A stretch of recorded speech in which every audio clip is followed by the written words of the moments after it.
Hey, it's Chris, Liege Games. Let's do this. Now, this is a little different. This is 10 games that are currently at or near the top of my wish list.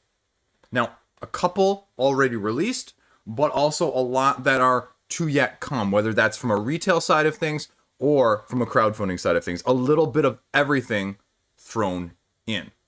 So I thought that would be a little interesting. So let's talk about it. Let's see what's on the list. How does your list compare to mine? Interesting, fun topic. Let's go. Now let's start here actually with the honorable mention. The honorable mention, just one, because I want to make this relatively concise for you guys. Get on board. And you're going, Chris, get on board. What the heck is that? New York and London. Now, if you haven't, but that's okay. If you're familiar with Let's Make a Bus Route, the Japanese roll and write, essentially, this is going to be the remake over here on this side of the pond because the availability has been very hard to come by. They just put out another edition of it, which has two different maps, has Tokyo and Kyoto, but now we are getting in English a non-Japanese version. I guess there's going to be a localization of it both in North America as well as in Europe. We don't know what the Europe one looks like, but this is at least the North America side of things. And it looks to be taking very much the same direction as the first one. There's a little bit of an image here on the back side of what it's going to look like. Pick up passengers, stop at the right places, and avoid traffic. Create the best bus line. And if you get the picture here blown up, you see a little bit of what you're going to be doing here. But this, not the roll and write look, right? It has actual wooden pieces. Now, say for what you will, because the roll and write does take simplicity on it. And I have to wonder, too, this reminds me more of On the Underground, with the pieces, but I'll be honest with you, I'm not as excited about the wooden pieces because I can also see the price point being at what Let's Make a Bus Route is currently because it's a roll and write, because you can just write these on there. There's no reason it has to be this way. If you look at the player boards over here too, they look very, very similar. Very, very similar. Different aesthetic, different picture appealing, and I really not as big a fan of its over colorized side of things, but I mean, it's a great game. I mean, you can see that it's really, really similar in terms of the mechanisms, though. In terms of what's there and what you need to know, it's almost exactly the same, it looks like. So how much variation will be the question. Obviously, the second map is also nice because that's one of my biggest critiques on my review of Let's Make a Bus Route, that there is only one map and it's static, and it's sometimes you can't play it too many times in a row because it gets a little old from that side of things, but it's a great game overall. So that's why it is my honorable mention on this list. Now, some of you are going to be familiar with the next game. At least the IP. This is Genshin Impact, the mobile game, if you're familiar with it at all. Now, there is a fan-made service completely separate, and don't quote me on this, but there are specific rules that they have done because the company, Brother Ming Games, has a game that's previously put out from the IP Persona, as well as Fire Emblem. Now, the Fire Emblem is in the process of being fulfilled and shipped, all pre-ordered through Brother Ming's Games' website, but it's all fan-created, it's all separate, and they've somehow been able to, you'll have to look this up because they've got specifics about why they're able to do this and why, they haven't run into some of the issues. But anyway, this is going to be a cooperative card-based game using the characters, the setting of Genshin Impact to whatever extent. Now, they actually have the full rules over on Brother Ming Games' website, and I think it's even on Tabletop Simulator or Tabletopia, I forget which one. But if you're really interested in either the IP or how you're going to be using these cards in a cooperative mode to play and fight off various enemies that are going to be put out in front of you, sort of a la Ghost Stories or Last Bastion, in just a card-driven manner, you should be checking this one out. I am on the verge of pre-ordering it myself at this point. And again, if you know anything about me on this channel, I don't pre-order things from retail scarcely at all. So that's how interested I am in it, and that's why it's number 10. Now, number 9, again, should be no big mystery to people. If you've heard the recent announcements, if you've heard all the rumblings, at the end of this month, we are going to see what Roxley has in store with Marvel Dice Throne. The next season, the next iteration of Dice Throne, whatever you want to call it. Now, again, there's not a whole lot of details. They keep their games pretty close to the vest prior to launch, but it's going to be interesting to see what they have out there in store for us. I'll be honest, Dice Throne for me as an original person was okay. But now with an IP that I can relate to a little bit more, and that again, I can get played because my kids all of a sudden are super interested in Marvel, get that interest generating. That's what hits the table. And that is why all of a sudden, boom, boom, boom, interesting is way up there now. And so the question is going to be, again, does the price point change because we're dealing with a known IP? How many characters are we going to get? What type of characters are we going to get? Are we going to get the bread and butter generic Marvel ones that we all know? Is it going to be everyone from Infinity Wars or that's already out in the Marvel MCU? Or is it going to be taken and picked and chosen and be really kind of not oddball, but are we going to see some fan favorites that are incorporated in a very unique way? And they've already said, one of the small pieces of information that they have said is these are not rethemes. These are not reskins. This is not Splendor to Marvel Splendor. This is completely new, unique builds that are different than the ones in Season 1 and Season 2.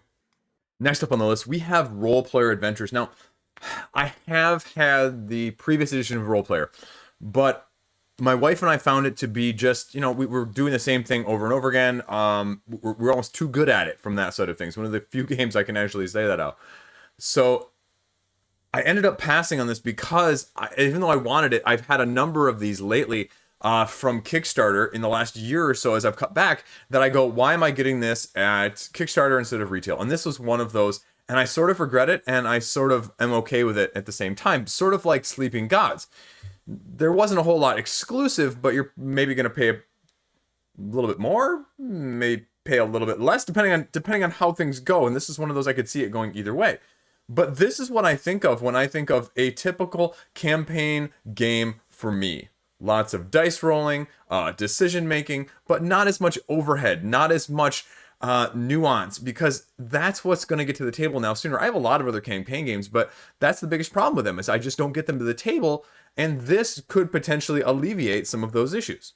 Now, the interesting thing, when you go back to the Kickstarter page and you take a look at this, you have the $100 pledge and you have the $135 pledge. And I just looked at a couple online stores and they're selling for about $95 for the base pledge and about $35 for this expansion. And assuming it includes everything, because that's the one thing I really like about this company is that they don't do exclusives, really. I mean, they do some promos and things like that for several of the other games like Cartographers or the original Role Player, but nothing exclusive. So you're not really missing out. It's not really being driven by FOMO.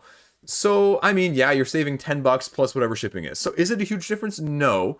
But now I'm going to be able to see what this actually looks like because, again, it's cooperative storytelling.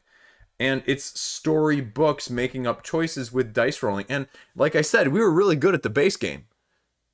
But it just didn't fit in terms of what we liked to do, even though we were good at it, if that makes sense. I've had plenty of games that I'm liking that I am not good at, but not liking as much, but am good at. Those are few and far between. And this seemed like, as you've heard me say multiple times in this channel, a cooperative, somewhat difficult, but dice rolling, because I love me a good dice chucker type of game. And not open world, but responsive in that sense. I mean, stretch goals and stretch goals and stretch goals, but you get to choose, you get to characterize a little bit. And I mean, it's just got all this cool stuff. And this is what I'm looking for. And this is what I'm going to like. So this one is super high on my list. And it seems less tedious than, in terms of the areas you're discovering, things like Seventh Continent or things like that. This almost reminds me a little bit of Lands of Galzier, only with more combat and a little bit more character customization in terms of stats rather than just purely items. So all in all, I'm super excited by it. I am probably going to pick up a copy at retail, or honestly, I might even try and pick up a copy in trade or buying it off someone else. Because if you see that might be the only thing, is if there's no difference between the retail and the Kickstarter, and if I tell you that I can get it for $130 with free shipping from an online distributor, how much are you going to sell it to me from a, I got to beat this, otherwise I'm going to keep my copy and I'm not going to have it. So that's the other side of things. But either way, this looks great and I'm super excited by it. So that is why Role Player Adventure is on the list. Now, next up, you heard me rant about this a little bit the other day. Dwellings of Eldervale. Yes, it's actually on my list. Yes, I will probably pick a copy up when the reprint comes. Now, again, if it's more of a crowdfunding. I think they've been really sort of hush-hush, not really enough information. Like, there was maybe a rumor, like, months ago about an expansion. I don't know. I'm just could be making that up as well. But eventually I'm going to get this. Now, the only question is, with some of these other elements, you know, and that's the one thing I don't really like. And that was the one thing that turned me off on some of this, is I don't want all of the, like, the extra stuff, like the miniatures, but I kind of want the fearsome beasts or the legendary echoes, because there were some gameplay at this legendary level that wasn't at these levels. I just don't want some of the extra. And so I think I'm just going to have to bite the bullet one of these times and get either the deluxe or legendary and just play without it. You know, the completionist in me is not that strong. And so I'm tempted even by, I've seen a few copies of the standard show up for like 85 or 95 bucks in the secondary market. So, I mean, that's another thing that I'm going to consider. And, you know, if you don't know about this, I mean, this is probably the most successful worker placement game in the last 2 years or so that's come out.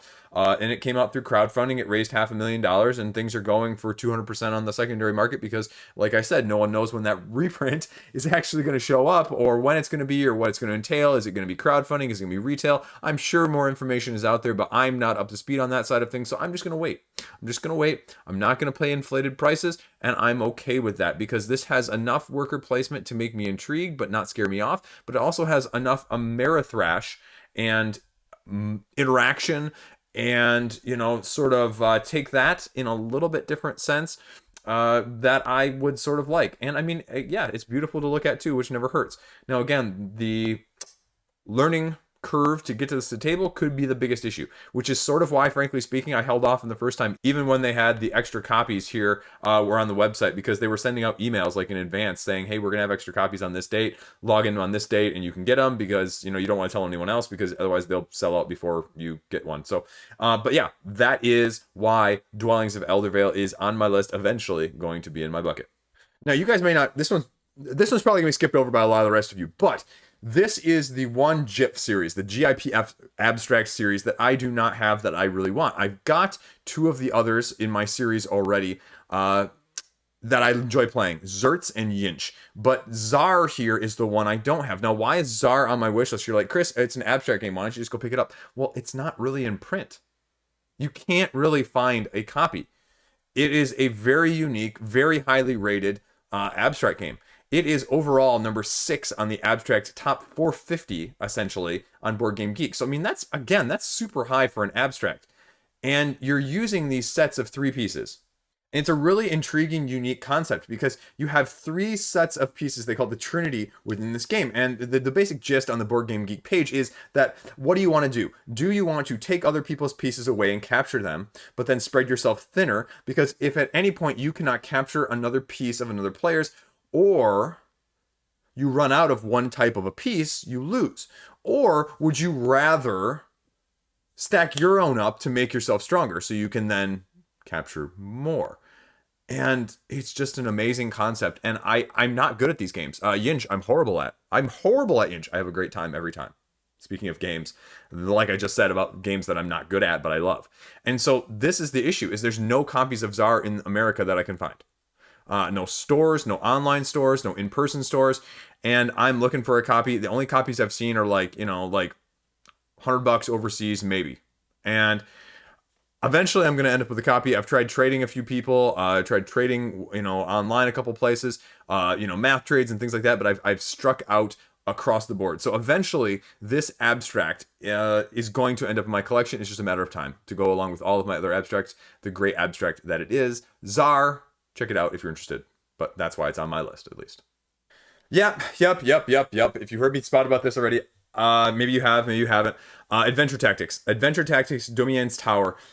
This is probably, arguably, the closest thing, if you are familiar with all, of one of the greatest classic video games of all time. No, I'm not talking Chrono Trigger. We've talked about that previously in other videos, but I am talking Final Fantasy Tactics. This is as close to it as it gets, apparently. And the first Kickstarter was sort of an under the radar one. I really pegged it as something I thought I'd like, but there was just the exclusive were just miniatures, and it was for a higher price point, so I decided not to. And then the second Kickstarter came around earlier this year, and Again, just lots of miniature extras, and there were some 2.0 upgrades, which made the whole base game a whole lot higher. And so, like, the base game price was like $110 or something now, and then the expansions made it look all that much better. But then you're talking like almost $200, and for like the Final Fantasy Tactics, the dungeon crawler for my kids that my 7-year-old could play with me right this minute. This is what this is. This is an absolute dungeon crawl fantasy-esque that's still going to hold the attention of adults. And that is why it is interesting. I mean, the basic concept, if you're not familiar with Final Fantasy Tactics, is you have these basic classes, but as you level up, I mean, it's sort of like you're multi-classing with Dungeons and Dragons every single time, and you're getting the ability to do so. And depending on how you choose to multi-class, puts you in these unique other classes which give you access to different talents and skills. So I mean, you could have a level 2 this and a level 1 this, and it's going to get you the cleric. You could have a level 1 this and a level 2 that, and maybe it gets you the warlock instead. Or you do a 2-2, and then all of a sudden you're not a cleric anymore, you're a bishop. And so it gives you just a plethora of options from that side of things. Now, it is, otherwise, if you don't want the miniatures, standee based, which if you've heard me spout it all, I'm completely okay with standees. You know, I have no problem with them. And it's hex based, so you're moving around, and it's not just a complete slog as with other dungeon crawlers. So there are some objectives, there are some tactics, hence adventure tactics in the name in the first place. And I mean, the new expansion is just going to add more of that, but the question just is, one, you know, how much do I actually need the 2.0 upgrades? Because a lot of it is like a little bit of aesthetic, a little bit of errata, that sort of stuff. But then, you know, I another campaign game, right? And so that's why I really haven't picked it up. Now, there were some warping issues with some of the boards in the first edition, which honestly, I've seen some of the pictures. Some of them are much worse than others. Some of them are just like, you know, a little bit whatever, you know, fine, I can deal with that. But I mean, this is what it looks like in a nutshell. And I just love it. I love the idea of it. I mean, it's the simplest, easiest dungeon crawler I could probably ever play with my kids, and I think they would have a blast with it. My 7-year-old would love the upgrade system in terms of the items as well as the character customization. So eventually it's going to end up in my collection. That's why it's on this list. That's why it is on this video. Check it out if you're interested too. Or let me know your experience too, because that's always cool. Now, this is probably, okay, maybe not, actually, now that I think of the other games on this list. This is the latest Nizia. This is Siege of Runedar. And this is, you know, your dwarves, basically, in this tower defense-esque, deck-building-esque game, fending off orcs. And the concept, again, hard co-op deck building. Ooh, you've got me with multiple keywords there already. Now, it was just released in Essen, and so the copies are very sparse, but we're going to start seeing, I think, a few more trickle down. But Ludanova has been very tight to the vest in terms of when we're going to see English copies or North American localization, and so I'm really hoping it's before the end of the year. But this is one that I will probably end up buying at retail when it comes available, because I'm that excited about it. Now, again, is it going to be that good? I mean, that's always the question, and that's why I hesitate to buy at retail sometimes.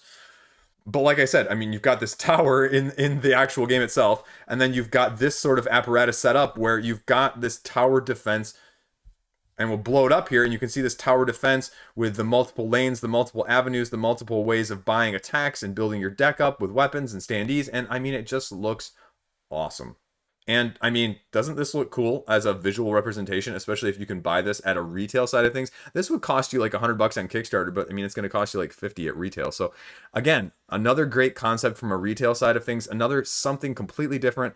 And I have had enough Nizia experiences that I know that this is probably going to be solid. Now, is it going to be excellent? Is it going to be, wow, stand out? I don't know, but I'm willing to give it a shout out because I also think it's going to be a game for me, and maybe not necessarily as strong for everyone else that maybe isn't as strong on those concepts or liking those concepts as much. So either way, I want to give it a chance. So there you go, Siege of Runedar.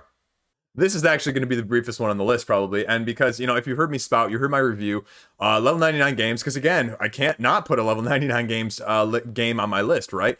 Bullet Star. This is the second expansion for Bullet. I loved Bullet. I cannot get enough Bullet. I'm awaiting my pre-order of Orange as we speak. It was delayed. It was originally supposed to be July. Now it's sometime like later this month or even like November. I don't know. Whatever. Who cares? It's fine. I have plenty of other stuff to play in the meantime. But this is going to be, I think this one may actually be standalone, but you can combine it obviously with the other two.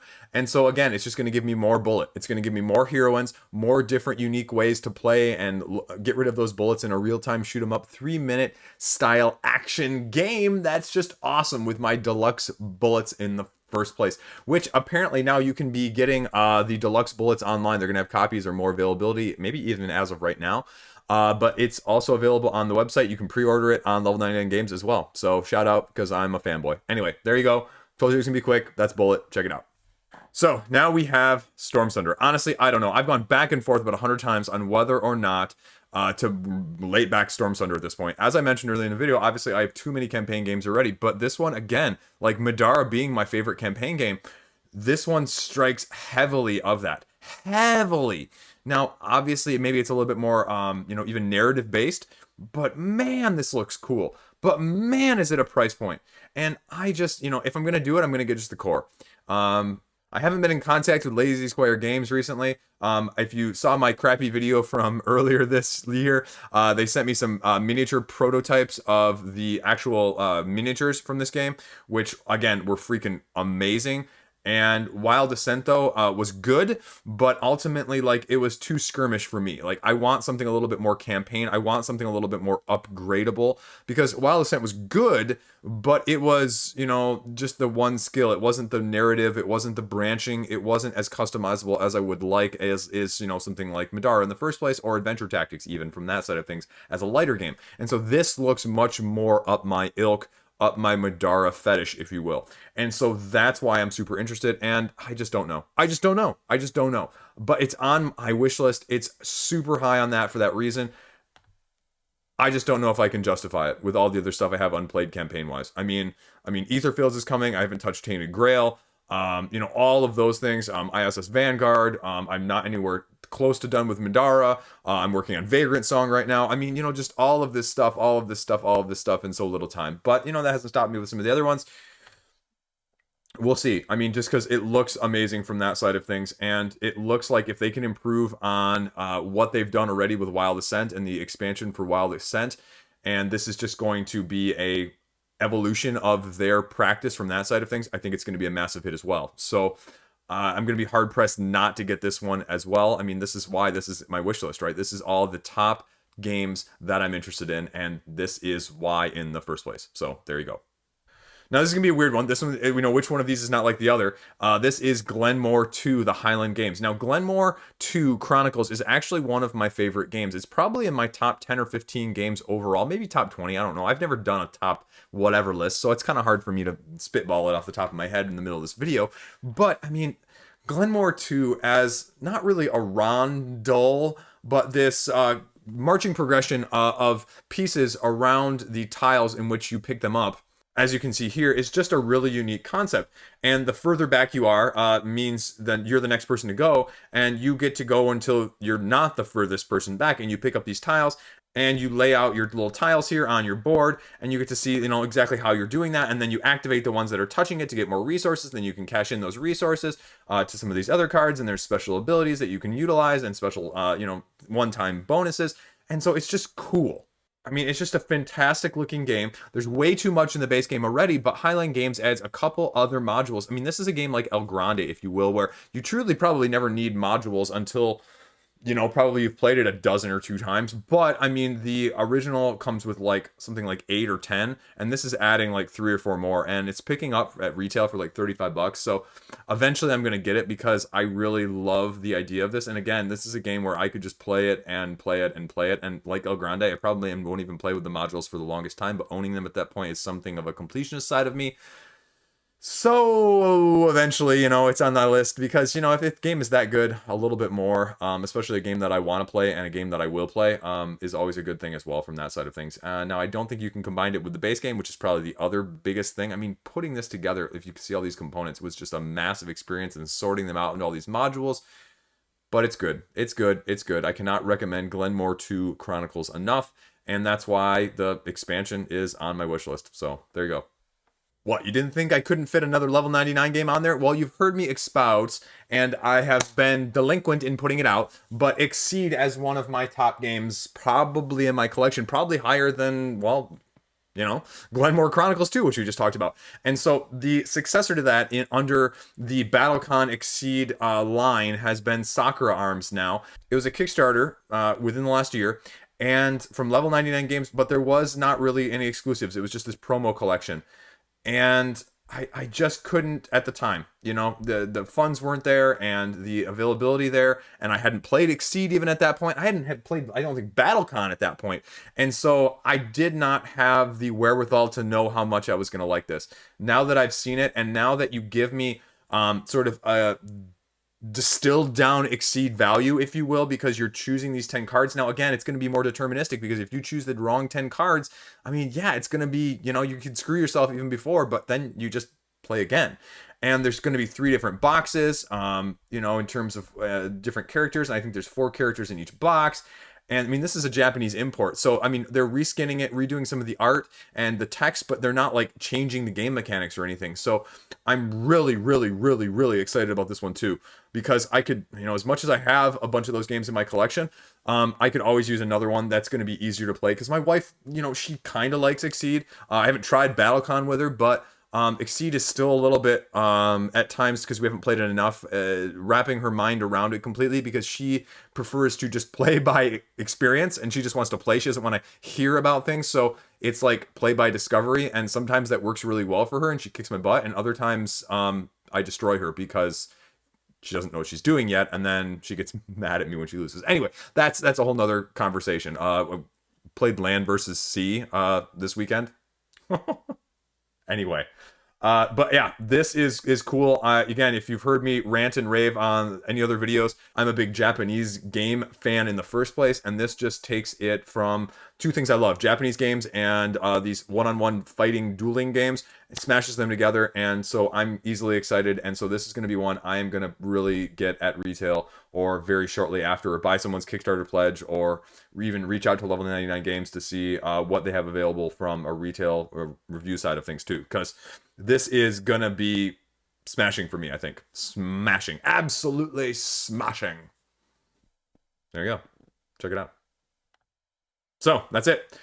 Those are my top games on my wish list right now. And again, there's a little bit of parameter there, because, you know, there's plenty of upcoming, like recently funded on Kickstarter, or upcoming ones, you know, in the further future. But these are ones that are, you know, within relative acquirability, if you will, from that side of things. So what's high on your wish list right now, you know, that falls under these categories? Tell me what you're interested in, because I always love hearing what other people are interested in, because, you know, I've scrolled through tons of other people's wish lists on Board Game Geek, and that's honestly how I've found, like, in the past, tons of stuff that I'm either interested in, or said, you know what, ooh, let's check that out and kind of see where things, oh, okay, maybe, okay, yeah. So I always love hearing those things. I always love hearing those comments. I love watching those videos. So yeah, those are mine. Hopefully that's helpful for you too. Let me know how interested you are in any of these, or not as well, or whatever. So, okay, there you go.